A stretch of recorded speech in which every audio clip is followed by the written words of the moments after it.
নাহমাদুহু ওয়া নুসাল্লি আলা রাসূলিহিল কারীম, আম্মা বা'দ।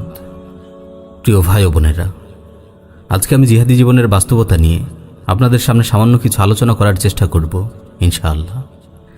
অনেক সময় দেখা যায় আমরা জিহাদ বিষয়ক অনেক বই পড়েছি, অনেক কিতাবাদি অধ্যয়ন করেছি, কিন্তু আমরা জিহাদের ময়দানে সামান্য সময় অতিবাহিত করিনি। এক্ষেত্রে আমি বলবো, শুধুমাত্র এই ব্যাপক অধ্যয়নের মাধ্যমে আমরা জিহাদি জীবনের বাস্তবতা বুঝিনি। আসলে প্রতিটি মানুষের জন্য অপরিহার্য হলো কোনো কিছু শুরু করার আগে তার বাস্তবতা সম্পর্কে অবগত হওয়া। যেমন কোনো মানুষ যখন কোনো কান্ট্রিতে ভ্রমণ করার ইচ্ছে করে, তখন সে ভ্রমণের আগে সে দেশের বাস্তব অবস্থা সম্পর্কে জানার চেষ্টা করে, যে সে দেশের মানুষের সভ্যতা সংস্কৃতি কেমন, তাদের আচার আচরণ কেমন, সেখানে গিয়ে কিভাবে চলাফেরা করতে হবে, তাদের সাথে কেমন ব্যবহার করতে হবে, ইত্যাদি ইত্যাদি। ঠিক তেমনিভাবে জিহাদ হচ্ছে একটি গুরুত্বপূর্ণ ইবাদত। এজন্যেই প্রত্যেক মুসলিমের জন্য অপরিহার্য হল জিহাদ নামক এই দরজা দিয়ে প্রবেশের পূর্বে জিহাদি জীবনের বাস্তবতা সম্পর্কে অবগত হওয়া। আল্লাহ তাআলা পবিত্র কালামে মাজিদে দুই জায়গায় দুটি আয়াতের মাঝে জিহাদ ও সবর, জিহাদ ও ধৈর্য ধারণ দুটি শব্দকে পাশাপাশি উল্লেখ করেছেন। সূরা আলে ইমরানের 142 নম্বর আয়াতে আল্লাহ তাআলা ইরশাদ করছেন, আম হাসিবতুম আন তাদখুলুল জান্নাহ ওয়ালাম্মা ইয়ালামিল্লাহুল্লাযীনা জাহাদু মিনকুম ওয়া ইয়ালামাস সাবিরিন। তোমরা কি ধারণা করেছো যে তোমরা এমনিতেই জান্নাতে প্রবেশ করবে, অথচ আল্লাহ তাআলা জেনে নেবেন না তোমাদের মধ্য থেকে কারা জিহাদ করেছে এবং তোমাদের মধ্য থেকে কারা ধৈর্যশীল। সূরা মুহাম্মাদের 31 নম্বর আয়াতে আল্লাহ তাআলা আরও ইরশাদ করেন, ওয়ালা নাবলুওয়ান্নাকুম হাত্তা না'লামাল মুজাহিদিনা মিনকুম ওয়াস সাবিরিনা ওয়া নাবলুয়া আখবারাকুম। আমি অবশ্যই তোমাদেরকে পরীক্ষা করতে থাকব যতক্ষণ না আমি তোমাদের মধ্য থেকে কারা মুজাহিদ এবং কারা ধৈর্য ধারণকারী সে সম্পর্কে জেনে নিতে পারি এবং তোমাদের অবস্থাসমূহ যাচাই করতে পারি। প্রিয় ভাইরা, লক্ষ্য করুন আল্লাহ তাআলা একই আয়াতে জিহাদ ও ধৈর্য ধারণকে কিভাবে একত্রিত করেছেন। কেননা ধৈর্য ধারণ ছাড়া কখনোই জিহাদ সম্ভব নয়। ধৈর্য ধারণ ছাড়া জিহাদের কাজ করা একেবারেই অসম্ভব। ইমাম সাদি রাহিমাহুল্লাহ এই আয়াতের তাফসিরে বলেন, ওয়া আযামুল ইবতিলা আল জিহাদু ফি সাবিলিল্লাহ। সবচেয়ে বড় পরীক্ষা হচ্ছে জিহাদ ফি সাবিলিল্লাহ। অনেকেই জিহাদকে পরীক্ষা মনে করে না। না ভাই, জিহাদ হচ্ছে বান্দার জন্য সবচেয়ে বড় পরীক্ষা। জিহাদের মাধ্যমে আল্লাহ তাআলা আমাদের পরীক্ষা করেন আমরা কি আমাদের জান মাল আল্লাহর রাস্তায় খরচ করতে প্রস্তুত, নাকি আমরা এগুলো খরচ করতে কৃপণতা করছি, বিলম্ব করছি, মুখ ফিরিয়ে নিচ্ছি। ইমাম ইবনে তাইমিয়া রাহিমাহুল্লাহ বলেন, জিহাদের কাজে একই সাথে 3 ধরনের ধৈর্য ধারণ করতে হয়। 1, সবরুন আলা তাআতিল্লাহ, আল্লাহর আনুগত্যের উপর ধৈর্য ধারণ। 2, সবরুন আন মাসিয়াতিল্লাহ, আল্লাহর অবাধ্য হওয়া থেকে ধৈর্য ধারণ। 3, সবরুন আলা আকদারিল্লাহিল মু'লামা, আল্লাহর পক্ষ থেকে যদি কোনো কষ্টদায়ক ও যন্ত্রণাদায়ক ফায়সালা হয় তাহলে সেই ফায়সালার উপর ধৈর্য ধারণ। প্রিয় ভাইয়েরা, জিহাদের পথে ধৈর্যের সাথে অটল অবিচল থাকতে হবে। কেননা জিহাদ একদিন বা দুদিনের কোনো বিষয় নয়, 1 মাস বা 2 মাসের কোনো বিষয় নয়, 1 বছর বা 2 বছরের কোনো বিষয় নয়। যেমন সাহাবায়ে কেরাম রাদিয়াল্লাহু আনহুম বলেছেন, নাহনুল্লাযীনা বায়াউ মুহাম্মাদা আলাল জিহাদি মা বাকিনা আবাদা। আমরা হচ্ছি তারা যারা মুহাম্মদ সাল্লাল্লাহু আলাইহি ওয়াসাল্লামের হাতে অঙ্গীকারবদ্ধ হয়েছি যে যতক্ষণ পর্যন্ত আমরা বেঁচে থাকব, যতক্ষণ পর্যন্ত আমাদের দেহে প্রাণ থাকবে, ততক্ষণ পর্যন্ত আমরা আল্লাহর দ্বীনের জন্য কাফিরদের মোকাবেলায় জিহাদ করতে থাকব, ততক্ষণ পর্যন্ত আমরা আমরণ লড়াই চালিয়ে যাব। প্রিয় ভাইয়েরা, সুতরাং বোঝা যাচ্ছে জিহাদ সাময়িক সময়ের কোনো বিষয় না যে আমি 1 দিন 2 দিন অথবা 1 সপ্তাহের জন্য ময়দানে যেয়ে জিহাদের ফরজিয়াত আদায় করে ফেললাম, অতঃপর আবার ঘরে ফিরে এসে স্বাভাবিকভাবে জীবন অতিবাহিত করতে থাকলাম। না ভাই, বিষয়টা এমন না। বরং জিহাদ হচ্ছে ধৈর্যের বিষয়, মৃত্যুর আগ পর্যন্ত দৃঢ়তার সাথে ময়দানে অটল অবিচল থাকার বিষয়। অনুরূপভাবে রিবাত তথা সীমান্তে পাহারাদারি করা ধৈর্যের বিষয়। শত্রুর অপেক্ষায় ওত পেতে বসে থাকা, আমিরের নির্দেশে যুদ্ধের জন্য মাসের পর মাস অপেক্ষা করা, এটা অনেক বড় ধৈর্যের বিষয়। এজন্যই তো রাসূল সাল্লাল্লাহু আলাইহি ওয়াসাল্লাম বলেছেন, গায়বাতু ইয়াউমিন ওয়া লাইলাতিন খায়রুম মিন সিয়ামি শাহরিন ওয়া কিয়ামি। আল্লাহর রাস্তায় 1 দিন 1 রাত পাহারাদারি করা 1 মাস ধারাবাহিক রোজা রাখা ও নফল নামাজ পড়া থেকে উত্তম। প্রিয় ভাইয়েরা, জিহাদের পথে 3 ধরনের ধৈর্য ধারণ করতে হয়।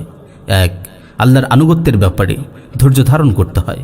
2, আল্লাহর অবাধ্য হওয়া থেকে ধৈর্য ধারণ করতে হয়। 3, আল্লাহর পক্ষ থেকে যদি কোনো কষ্টদায়ক ফায়সালা আসে তাহলে সেই ফায়সালার উপর ধৈর্য ধারণ করতে হয়, সেই ফায়সালাকে সন্তুষ্ট চিত্তে মেনে নিতে হয়।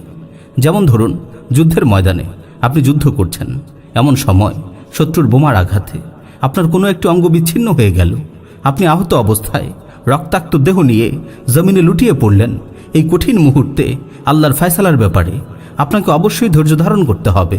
আল্লাহর ফায়সালার ব্যাপারে অসন্তুষ্টি ও ক্ষোভ প্রকাশ করা যাবে না। অথবা ধরুন, আপনার আমির নিরাপত্তাজনিত কোনো সমস্যার কারণে আপনাকে নির্দেশ দিল যে 6 মাস আপনাকে এই ছোট্ট একটি ঘরের মাঝে অবস্থান করতে হবে। 6 মাস শেষ হওয়ার আগ পর্যন্ত এই ঘর থেকে বের হওয়া যাবে না। সেই মুহূর্তে অবশ্যই আপনাকে ধৈর্য সহকারে আমিরের নির্দেশ পালন করতে হবে। আমিরের নির্দেশ পালনের ক্ষেত্রে অস্থিরতা প্রকাশ করা যাবে না। আর যারা অল্পতেই অতিষ্ঠ হয়ে ওঠে, কিছু না হতেই অস্থিরতা প্রকাশ করতে থাকে, যারা জিহাদের পথে ধৈর্যের সাথে স্থির থাকতে পারে না, অচিরেই যুদ্ধের ময়দান থেকে তাদের পদস্খলন ঘটবে। শত্রুর কাছে পরাজিত হওয়ার আগেই তারা তাদের মনের কাছেই পরাজিত হয়ে যাবে। প্রিয় ভাইরা, সুতরাং জিহাদের পথে পা বাড়ানোর আগে জিহাদি জীবনের বাস্তবতাকে উপলব্ধি করা প্রয়োজন। কেননা জিহাদের পথ হচ্ছে বন্ধুর পথ, রক্তপিচ্ছিল বিপদসংকুল পথ। জিহাদি জীবনের আরেকটি বাস্তবতা হচ্ছে, হয়তো আপনি যখন নিজ বাড়িতে ছিলেন তখন আপনার সেবা করার মতো অনেক মানুষ ছিল, যার কারণে আপনাকে কোনো ধরনের কাজকর্মই করতে হতো না। বাসায় এসে দেখতেন খাবার প্রস্তুত, জামাকাপড়গুলো পরিচ্ছন্ন, শোয়ার বিছানাটি পরিপাটিভাবে সাজানো, আপনি ইচ্ছে মতো খাচ্ছেন, ঘুমাচ্ছেন, নিত্য নতুন জামাকাপড় পরিধান করছেন, আপনাকে কোনো ধরনের কষ্টই করতে হচ্ছে না। কিন্তু জিহাদি জীবনটি হচ্ছে একেবারেই ভিন্ন। সেখানে কেউ আপনার খেদমত করবে না, বরং আপনাকেই সকল ভাইদের খেদমত করতে হবে। থালা বাসন ধোয়া, কাপড় কাচা, রান্নাবান্না করার মতো ছোট ছোট কাজগুলো আপনাকেই সম্পাদন করতে হবে। প্রিয় ভাইয়েরা, সুতরাং বোঝা যাচ্ছে বিষয়টি একটু কঠিন। অনেক সময় দেখা যায় অনেকে জিহাদের পথে এসে এমনভাবে বসে থাকে যে অন্যরা তার খেদমত করবে। না ভাই, এখানে কেউ আপনার খেদমত করবে না, বরং আপনাকেই সকলের খেদমত করতে হবে ইনশাআল্লাহ। জিহাদি জীবনের আরেকটি বাস্তবতা হচ্ছে, এখানে পূর্ণাঙ্গ রূপে আপনাকে আমিরের আনুগত্য করতে হবে। অনেক সময় দেখা যায় অনেকে ঠিক মতো আমিরের আনুগত্য করে না, তখন তাদের এই অবাধ্যতার কারণে বিভিন্ন ধরনের সমস্যা দেখা দেয় এবং ভাইদের পেরেশানি পোহাতে হয়। প্রিয় ভাই, না, এমনটা করা যাবে না, বরং পূর্ণাঙ্গ রূপে আমিরের আনুগত্য করতে হবে। যদিও আমিরের আকার আকৃতি আপনার পছন্দ না হয়, কারণ আপনি তো এমন এক মহান উদ্দেশ্যকে সামনে নিয়ে জিহাদের পথে এসেছেন। আপনার উদ্দেশ্য হচ্ছে আল্লাহর জমিনে আল্লাহর দেয়া জীবন ব্যবস্থাকে প্রতিষ্ঠিত করা, দিন কায়েমের লক্ষ্যে নিজের জীবনকে আল্লাহর রাহে বিলিয়ে দেয়া। আপনি তো জান্নাতুল ফিরদাউসের মালিক হতে এ পথে এসেছেন। সুতরাং যদি জান্নাতুল ফিরদাউসের মালিক হতে হয়, তাহলে দুনিয়ার এই তুচ্ছ বিষয়গুলোতে ধৈর্য ধারণ করতে হবে। মনে রাখবেন, জিহাদের পথে ফুল ছিটানো নয়, বরং কাটা বিছানো রয়েছে। জিহাদের কাজ করতে গিয়ে কত ভাই বন্দী হয়েছে, কত ভাই নির্যাতনের শিকার হয়েছে, বছরের পর বছর কারাগারে আবদ্ধ থেকেছে। কারাগার থেকে মুক্ত হওয়ার পর তারা আবারও জিহাদের পথে সামিল হয়েছে। এই কারাগারের জুলুম নির্যাতন তাদেরকে জিহাদের পথ থেকে বিচ্যুত করতে পারেনি। প্রিয় ভাই, সুতরাং মনে রাখতে হবে, জিহাদ মানেই ধৈর্য। স্ত্রী সন্তানদের থেকে দূরে থাকা, ভোগ সামগ্রী থেকে দূরে থাকা, নিজ দেশ ছেড়ে অন্য দেশে হিজরত করা, এই সব কিছুই ধৈর্যের বিষয়। অনেক সময় দেখা যায় যুদ্ধের ময়দানে সারা রাত সফর করতে হয়। রাতের বেলায় 7-8 ঘন্টা পায়ে হেঁটে মুজাহিদরা শত্রু বাহিনীর উপর আক্রমণ করতে যায়। আমিরের পক্ষ থেকে নির্দেশ দেয়া থাকে পথে কোনো ধরনের লাইট জ্বালানো যাবে না। অন্ধকার রাতে বিভিন্ন পাহাড়ি উপত্যকা পাড়ি দেওয়ার সময় অনেকের পা পিছলে যায়, অনেকে পা পিছলে পড়ে গিয়ে ব্যথা পায়। এই সময়গুলোতেও দুঃখ কষ্ট সহ্য করে দৃঢ়তার সাথে অটল অবিচল থাকতে হয়। সুতরাং হে ভাই, কেউ যদি জিহাদের পথে সফল হতে চায়, তাকে অবশ্যই ধৈর্য ধারণ করতে হবে। সবর হচ্ছে জিহাদের একটি মৌলিক উপাদান। যে ব্যক্তি ধৈর্য ধারণ করতে জানে না, সে জিহাদের পথে কখনোই সফল হতে পারবে না। প্রিয় ভাইয়েরা, একটি বিষয় খুব ভালো করে মনে রাখবেন, জিহাদের প্রথম ধাপ হচ্ছে দুঃখ কষ্ট, বাধা বিপত্তি, আর শেষ ধাপ হচ্ছে নিরাপত্তা, শান্তি আর প্রশান্তি। একজন মানুষ যখন জিহাদে যাওয়ার ইচ্ছে করে, তখন তার শুরুটাই হয় বাধা বিপত্তির মাধ্যমে। প্রথমে শয়তান তার অন্তরে বিভিন্ন ধরনের কুমন্ত্রণা দেওয়ার চেষ্টা করে, যার ফলে তার অন্তরে বিভিন্ন ধরনের দ্বিধাদ্বন্দ্ব ও সংশয় সৃষ্টি হয়। তখন তাকে তার নফসের বিরুদ্ধে যুদ্ধ করে বিজয়ী হতে হয়। প্রিয় ভাই, একটি বিষয় খুব ভালো করে লক্ষ্য করবেন, জিহাদে যাওয়ার ইচ্ছে করলে আপনার অন্তরে যে পরিমাণ কুমন্ত্রণা আসে, অন্য কোনো ইবাদত পালনের ইচ্ছে করলে আপনার অন্তরে সে পরিমাণ কুমন্ত্রণা আসে না। এর কারণ কি? কেন জিহাদে যাওয়ার চিন্তা করলেই এমন হয়? এর কারণ হচ্ছে আল জিহাদু মুখতাসারু তারিকান ইলাল জান্নাহ। জিহাদ হচ্ছে জান্নাতে যাওয়ার সংক্ষিপ্ত পথ, আর শয়তান কখনোই চায় না আপনি এই সংক্ষিপ্ত পথ দিয়ে জান্নাতে চলে যান। তাই সে আপনার অন্তরে বিভিন্ন ধরনের কুমন্ত্রণা দিয়ে থাকে, আপনাকে জান্নাতের এই সংক্ষিপ্ত পথ থেকে বিরত রাখার চেষ্টা করে। জিহাদের প্রথম ধাপ হচ্ছে দুঃখ, কষ্ট, বাধা বিপত্তি, স্ত্রী থেকে দূরে থাকার কষ্ট, সন্তানদের কাছ থেকে দূরে থাকার কষ্ট, আত্মীয় স্বজন থেকে দূরে থাকার কষ্ট, নিজ দেশ ছেড়ে অন্য দেশে হিজরত করার কষ্ট। এই প্রতিটি বিষয়ই এক একটা দুঃখ, কষ্ট ও বাধা বিপত্তি। একজন মুজাহিদ যখন এই বাধা বিপত্তিগুলো ডিঙিয়ে আল্লাহর রাস্তায় হিজরত করে এবং শাহাদাতের মৃত্যু লাভ করে, তখনই শুরু হয় তার চিরস্থায়ী জীবনের শান্তি আর চিরপ্রশান্তি। নিরাপত্তা ও প্রশান্তির প্রথম ধাপ হচ্ছে শহীদ মৃত্যুর যন্ত্রণা অনুভব করে না। রাসূল সাল্লাল্লাহু আলাইহি ওয়াসাল্লাম বলেছেন, মা ইয়াজিদুশ শাহীদু মিন মাসসিল কাতলি ইল্লা কামা ইয়াজিদু আহাদুকুম মাসসিল করসা। শহীদ মৃত্যুর যন্ত্রণা অতটুকু অনুভব করে না যতটুকু তোমরা পিঁপড়ার কামড় অনুভব করে থাকো। নিরাপত্তা ও প্রশান্তির দ্বিতীয় ধাপ হচ্ছে শহীদের জন্য কবরের জীবনে কোনো ধরনের পরীক্ষা নেই। হাদিসের মাঝে এসেছে, একজন সাহাবী রাসূল সাল্লাল্লাহু আলাইহি ওয়াসাল্লামকে জিজ্ঞেস করলেন, ইয়া রাসূলুল্লাহ, শহীদ কি কবরের জীবনে পরীক্ষার সম্মুখীন হবে না?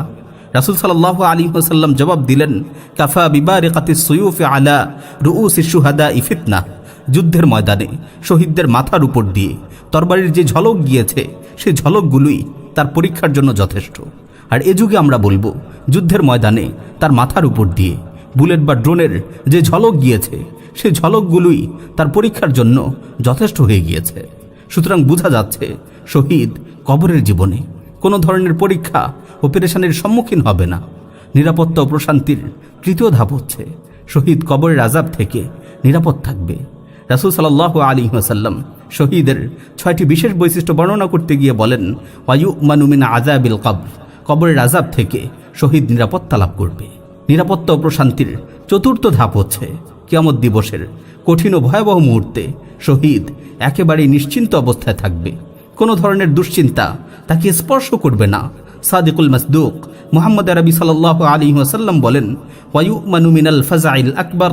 কিয়ামত দিবসের ভয়াবহ মুহূর্তে শহীদ সকল প্রকার দুশ্চিন্তা থেকে নিরাপদ থাকবে। প্রিয় ভাইয়েরা, দেখতেই পাচ্ছেন আল্লাহ তাআলা শহীদকে নিরাপত্তার পর নিরাপত্তা দিচ্ছেন। কিন্তু এই নিরাপত্তা আর প্রশান্তির চূড়ান্ত গন্তব্য কোথায়? আসলে একজন শহীদ সে দুনিয়াতে অনেক ধরনের কষ্ট সহ্য করেছে, অনেক ধরনের পরীক্ষার সম্মুখীন হয়েছে। তাই আল্লাহ তাআলাও তাকে প্রশান্তির পর প্রশান্তির চাদরে আচ্ছাদিত করছেন। আর তার নিরাপত্তা ও প্রশান্তির চূড়ান্ত গন্তব্য হচ্ছে চিরস্থায়ী আবাসস্থল জান্নাত। সহিহ বুখারীতে বর্ণিত হয়েছে, শহীদের জান্নাতের বর্ণনা দিতে গিয়ে রাসূল সাল্লাল্লাহু আলাইহি ওয়াসাল্লাম বলেন, দুজন ফেরেশতা আমাকে জান্নাতে নিয়ে চলল। আমি জান্নাতে প্রবেশ করলাম। ফারাআইতু দারান লাম আরা আফদালা ওয়ালা আহসানা মিনহা কত্তু। অতঃপর জান্নাতে আমি এমন একটি সুন্দর প্রাসাদ দেখলাম, এত সুন্দর প্রাসাদ আমি আর কখনোই দেখিনি। আমি আশ্চর্যান্বিত হয়ে ফেরেশতাদের জিজ্ঞেস করলাম, এই সুন্দর প্রাসাদটি কার? এই সুন্দর প্রাসাদটি কার জন্য নির্মিত হয়েছে? তারা আমাকে জবাব দিল, হাযিহি দারুশ শুহাদা। এই সুন্দর মনোরম প্রাসাদটি শহীদদের জন্য নির্মাণ করা হয়েছে। আল্লাহু আকবার! শহীদরাই জান্নাতের সবচেয়ে সুন্দর প্রাসাদের মালিক হবে। প্রিয় ভাইয়েরা, আজকে অনেক আলোচনা হয়েছে। পরিশেষে সংক্ষেপে কিছু কথা আবারও স্মরণ করিয়ে দিচ্ছি। আমরা যারা জিহাদ করতে চাই, আমাদের জন্য অপরিহার্য হলো জিহাদি জীবনের বাস্তবতাকে উপলব্ধি করা। আর জিহাদি জীবনের বাস্তবতা হচ্ছে এ পথে আপনাকে ধৈর্য ধারণ করতে হবে। হে ভাই, আপনারা যারা জিহাদের ময়দানে আসার জন্য অপেক্ষা করছেন, আপনাদের জন্য অপরিহার্য হলো ধৈর্যের সাথে এ পথে অটল অবিচল থাকা। সকল প্রকার দুঃখ কষ্ট সহ্য করার জন্য নিজেদের হৃদয়কে প্রশস্ত করে দেয়া। কেননা যুদ্ধের ময়দানের বাস্তবতাই হচ্ছে কখনো আপনি বিজয়ী হবেন, কখনো বা বাহ্যিকভাবে আপনি পরাজিত হবেন। এজন্যই তো রাসূল সাল্লাল্লাহু আলাইহি ওয়াসাল্লাম বলেছেন, আল হারবু সিজাল। যুদ্ধের বিজয় উভয় পক্ষের মাঝে ঘুরে ফিরে আসে। বিষয়টা এমন নয় যে সর্বদা আপনি বিজয়ী হবেন, বরং বাস্তবতা হচ্ছে কখনো কখনো আপনি বাহ্যিকভাবে পরাজিত হবেন, আহত হবেন, রক্তাক্ত হবেন, শত্রুর হাতে বন্দী হবেন। জিহাদের ময়দানে বিভিন্ন ধরনের বিপদের সম্মুখীন হবেন। এই সব ধরনের বিপদ আপদ সহ্য করার জন্য আপনার হৃদয় যাতে সবসময় প্রশস্ত থাকে। পরিশেষে আল্লাহ তাআলার কাছে দোয়া করছি, আল্লাহ তাআলা যেন আমাদের সকলকেই জিহাদের কাজে ধৈর্য ধারণ করার তৌফিক দান করেন এবং ধৈর্যশীল অবস্থায় তার রাহে শাহাদাতের মৃত্যু নসিব করেন। আমিন। ওয়া আখিরু দাওয়ানা আনিল হামদুলিল্লাহি রাব্বিল আলামিন।